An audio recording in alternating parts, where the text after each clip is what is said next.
अरे राजुआ ई कथी का हाला झेले तनी हमरा समझाओ न रे। हो बाबा ई विभीषण पब्लिकेशन के द्वारा गीत के माध्यम से समझा रहल छे से सुनला।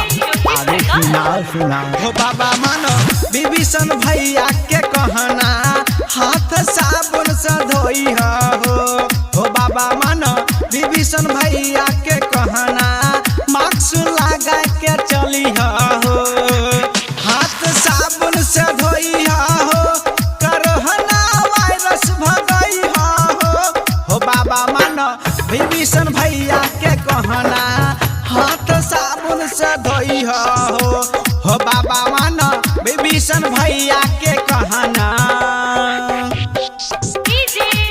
हाथ साबुन से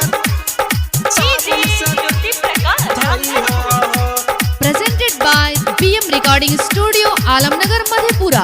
हाथ साबुन से धोई हो कोरोना वायरस में डूबल छे नैया विभीषण भैया बनल छे खेवैया हो चाचा भैया बनल छे खेवैया चाचा हो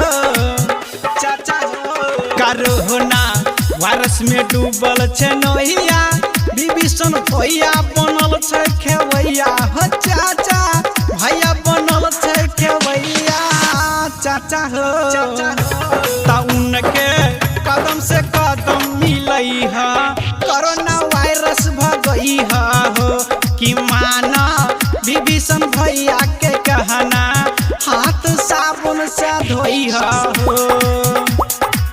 हाथ साबुन से धोई हो Presented by BM Recording Studio, Alamnagar, Madhepura.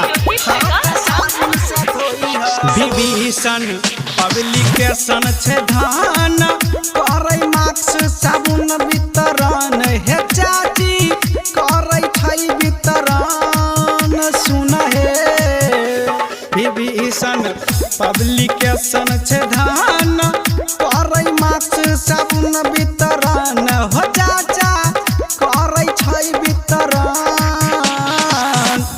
Writer Raju Anil कहे हाथ साबुन से धोई हो कि माना विभीषण भैया के कहना हाथ साबुन से धोई हो हाथ साबुन से धोई हो कोरोना वायरस भगई हो कि माना विभीषण भैया के कहना हाथ साबुन से धोई हो कि माना विभीषण भैया के कहना कोरोना वायरस भगई हो समझ लो बाबा हो। अरे हाँ समझ गेलियो। त जा हाथ साबुन से धोली हो। अरे ठीक है।